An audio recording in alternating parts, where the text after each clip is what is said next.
I, 24F, desperately need advice, so I am reaching out here hoping someone will be able to help me. I have been married to my handsome husband, Andrew, 26M, for 3 years.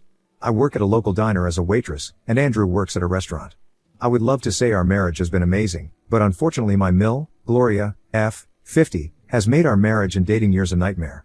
On top of that, I am currently 19 weeks pregnant, so I am super emotional right now, and Gloria makes me cry all the time with her snarky comments and constant put-downs. Gloria and I have never had a good relationship. She is super wealthy, and she absolutely hates that I work at a diner, making only minimum wage.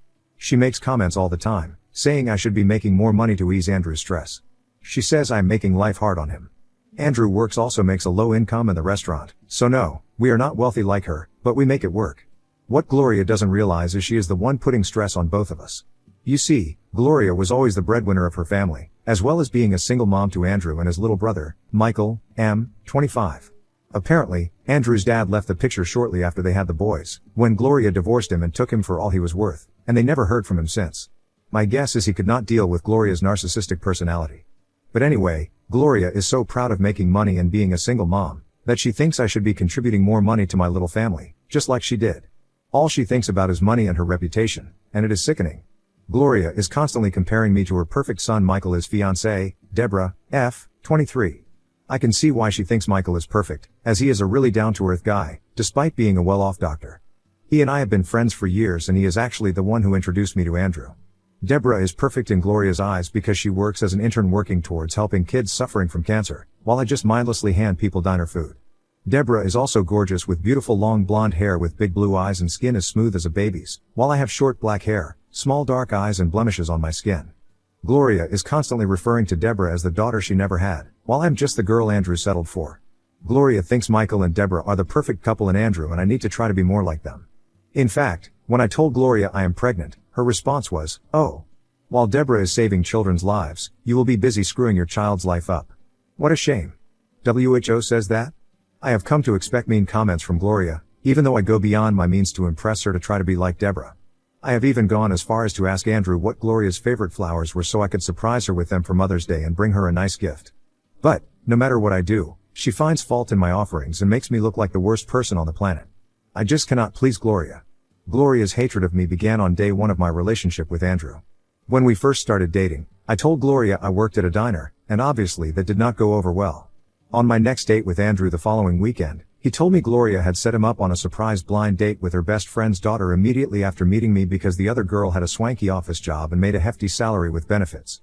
To this day, I am appalled she would try to pull that kind of stunt, when Andrew and I are clearly meant to be together. But obviously, she is all about money and status and I just don't fit her high expectations for her son and her family. Well, last night was one of the worst nights I have ever experienced with Gloria, and I was left embarrassed and crying, and I am still upset now. A few months ago, Gloria began planning her grand party, a super fancy party to celebrate her early retirement, which she achieved by working 14-hour days, 7 days per week at a publishing house. The party was going to be extremely extravagant to show off her ability to achieve retirement more than a decade ahead of the expected time, at the age of 50. She invited us to her party, only because Andrew happened to be there when she invited Michael and Deborah. Don't get me wrong, she loves Andrew, but this woman definitely does not like me, so I think I was invited because she felt obligated to include me. When she invited us, she gave Andrew specific instructions such as the location, time, and the dress code of the event. He was told we must look dazzling and rich, not homely like usual, which made me annoyed, but we prepared appropriately. I saved a few weeks' pay and bought a fancy dress, and Andrew bought a nice suit and tie. We would certainly look the part. Even though we thought we had it all figured out, I was dreading the party. I did not want to go. I am not much of a people person, for one.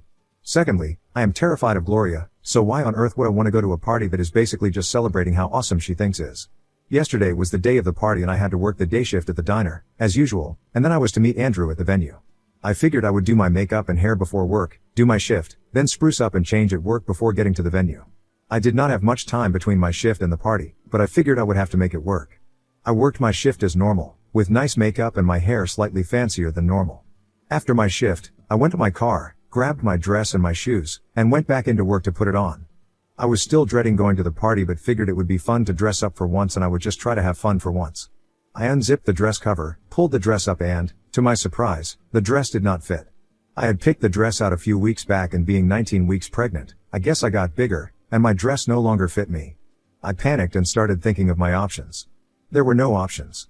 I had no other dress, my house was too far to grab another one, plus I did not own anything else remotely fancy, and there was absolutely no time for me to go purchase another one. I did not know what to do, the clock was ticking, and I have a bit of pregnancy brain. So, I had to go to the party in my work outfit. My dumb black diner dress. As I drove there, I cried, as I knew the wrath I was about to face. As I cried, my makeup smeared down my panic-stricken face, making me look even worse. I showed up to the venue and found Andrew and Michael standing outside. I explained what had happened, and while Michael laughed it off and seemed understanding, Andrew seemed a little irritated at first. He then noticed I had been crying, as my makeup was smudged, and he became somewhat more understanding and told me that everyone should just be happy to have me there. I felt comforted by him, so I sucked it up and walked into the venue with Andrew and Michael by my side. I walked in and immediately regretted my decision. The other women were all dressed in ball gowns with embroidery and crystals and lace. Even the dress I had picked out would have stood out like a sore thumb. People began staring at me, immediately pointing, and whispering to each other. I swear I could hear laughter, and I know it was directed at me too, which made me feel so embarrassed. I just stood there in my stupid diner attire, a little black dress with white trim. I mean, I knew it was bad, but the gravity of the situation was about to sink in really quickly. Not even 5 minutes after we arrived, Gloria stormed over and pulled us into the hallway of the venue. She said she could not believe I would show up looking worse than her maid. In fact, exactly like a maid.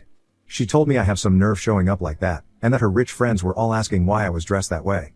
She even said she overheard one lady say, who invited the help. She demanded to know where my ball gown was. I told her what happened and that it could not fit, to which she threw her head back and said, "Oh, you are such a joke." Then she ripped my name tag off my chest, which I forgot I was even wearing, and she mockingly said, "Look at me, I'm Kate. Poor me. I'm so poor, I am dressed like a maid at a grand party. I just want everyone to feel bad for me because I work at a diner, making pennies an hour. I can't even afford this baby I'm carrying, but don't worry, my mother-in-law will bail me out, like she always does." She stood there fuming mad as I stood there embarrassed, but also fuming mad that she had the audacity to say such terrible things to me. I began to cry silently and did not know how to reply to such insults as those. I mean, what do you even say to that? Then she told us to leave and stormed off back to her party before I could even form a response. I left the party with my husband, feeling disgusted with her and myself. She has a way of making me feel like maybe I am not good enough for Andrew, or anyone for that matter. I hugged Andrew outside the venue and continued sobbing. We eventually parted ways, and I continued crying as I drove my car back home. I thought about the words Gloria said to us at the venue, and at this moment, I am very disappointed I didn't stand up for myself. The whole thing felt like such an attack, and I am left feeling confused and so hurt.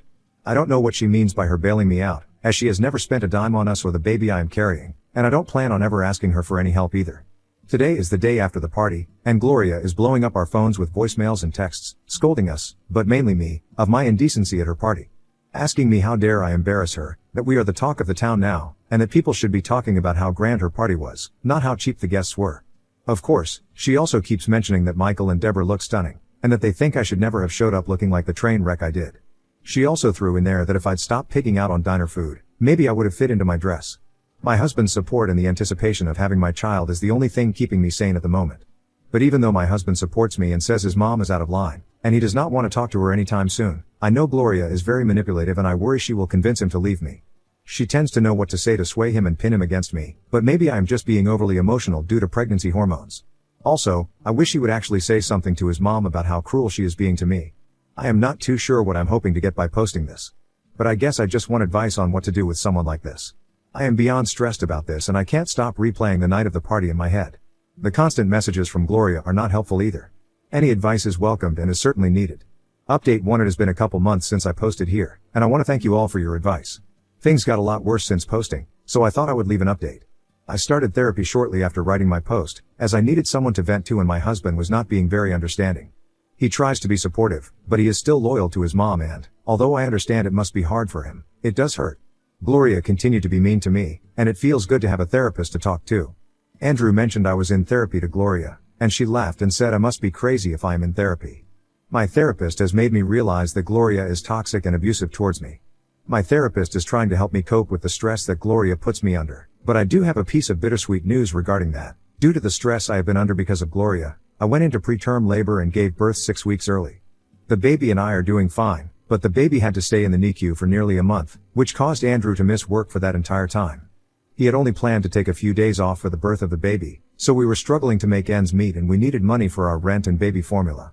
We were really in a bind and had absolutely no one to ask, So Andrew had to ask Gloria for money. Of course, I did not want to ask Gloria for money. But I also need to make sure my baby is fed, and we have a roof over our heads. I really did not know what else to do. That night at the party, her comment about her having to always bail us out stands out and races in my mind constantly, and I feel so ashamed. But I had no other choice.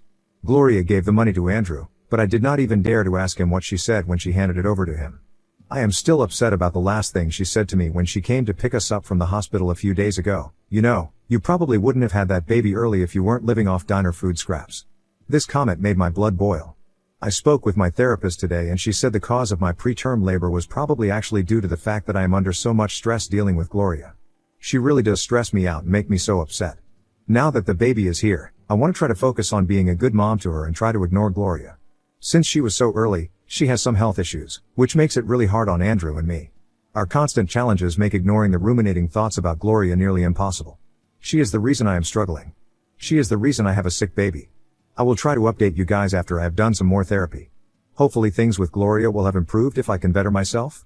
I just don't know anymore. Update 2: She tried to ruin my marriage. It has been a few months since my last update, and I have to say the last few months have been My therapy sessions quickly turned into couples counseling, as my husband and I began arguing constantly over Gloria. In one of our sessions, Andrew finally admitted what has been going on, and I am telling you, Gloria is going to pay for what she has done. So, I better start at the beginning. Shortly after we brought our baby girl home from the hospital, Andrew became distant and refused to change diapers, stopped helping around the house, and we argued nonstop. I spoke to my therapist about it, and she decided to have Andrew come in so we could sort out what was really going on. Our first session, we got nowhere because Andrew would not open up. However, during our second session, Andrew cried and began to spill out years of secrets he had been keeping regarding Gloria. For one, Gloria has been giving Andrew money the entire time we have been together. She even bought him the car he drives to work. Secondly, Gloria made an offer to Andrew shortly after the baby was born.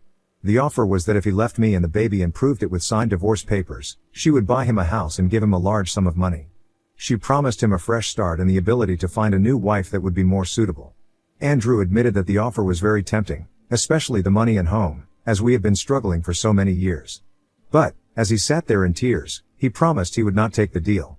He also said the stress Gloria put him under to take the offer was why he had been so distant over the last while. My therapist told us that Gloria is clearly trying to pin us against one another, and that she is very toxic. She also tried to get Gloria to come in with us for a session. Gloria declined by telling the therapist she is not a lunatic who needs therapy like me. Since the therapy session, Andrew has been very supportive and is helping me with the baby. I think the stress was also getting to us due to the fact that, because of Gloria, we had a premature baby, and my baby is sickly. We have a lot of doctor appointments for her, and she has a feeding tube with very expensive formula. Sometimes, I feel like Gloria has ruined my life, and my baby's life. It is not fair for her, or for Andrew, or for me. This whole offer and the fact that Gloria made me have a premature baby and all the rude comments, I just can't take it anymore. Michael and Deborah are getting married next month, and I plan to make that wedding the wedding of the century. I am going to embarrass Gloria, so she gets what she is coming to her. I just hope I have the courage to go through with my plan. Stay tuned. Update 3. Well, I have good news and bad news. I will start with the good news. Last week was Michael and Deborah's wedding night, and I had a somewhat wicked plan up my sleeve for Gloria to receive payback for everything she has put me through. You see, with Michael and Deborah both working for the hospital, their budget for the wedding was quite high, and Gloria, of course, matched that budget by buying a high-end, extravagant gown to wear to the wedding, which by the way cost more than a whole year's worth of my rent. Gloria had been going on and on about how darling her gown was and how special this wedding was and how it would be so much better than mine and Andrew's. She really knows how to get under my skin. We arrived at the wedding, and everyone was dressed to the nines, looking their absolute best. The venue for the wedding was very ritzy and the ceremony, I hate to admit, was very well put together, with even the release of doves while Michael and Deborah sealed the deal with a kiss. Gloria's dress looked just as expensive as she claimed, and she wore it proudly around, trying to steal the spotlight from Deborah. Even though Deborah and I don't really see eye to eye, I thought Gloria's attention-grabbing attempt was so rude. She also commented on my dress, which was the same one I intended to wear to her grand party months ago, saying I looked frumpy. That was a tough pill to swallow, seeing as I just had a baby. It was time for payback. At the reception, I took my glass of red wine and walked over to Gloria, pretending I was going to strike up a conversation. As I walked toward her, I pretended to trip over my dress, and spilled the dark red wine all over her lavender dress. She was livid. She told me I ruined her dress and mentioned that I must pay for it to be fixed or replaced. She also said I did it on purpose and she simply could not spend the rest of the night in a wine-stained dress. I calmly told her I had brought a spare dress in case the baby had spit up on me, and it was in the car. I told her that since the dress was flowy, and we were roughly the same size, she could wear that. Since Gloria had no other options and she desperately wanted to attend the rest of the reception, she agreed to wear the dress. I met up with her in the bathroom of the venue with the dress, which was none other than my diner dress. The very dress she had made fun of at her grand party months ago when she told me I looked worse than her maid. I refused to wear this. She protested. After nearly half an hour of convincing, Gloria wore the dress. She said she was only wearing it because she wanted to attend the reception and her dress was filthy. The reception went on, and it was speech time. Gloria went up to deliver her speech and I snapped a photo of her giving her speech in my diner dress. I posted it to social media with the caption, "Who invited the help?" Gloria felt so embarrassed the whole reception and she no longer trotted around trying to steal the spotlight from Deborah. In fact, Deborah came over to me near the end of the night and actually thanked me for allowing her to shine on her special night. Thank you to everyone who commented with words of support. This will be my last post. I really don't know where I will go from here, but it has been nice having people finally side with me about my crazy mill.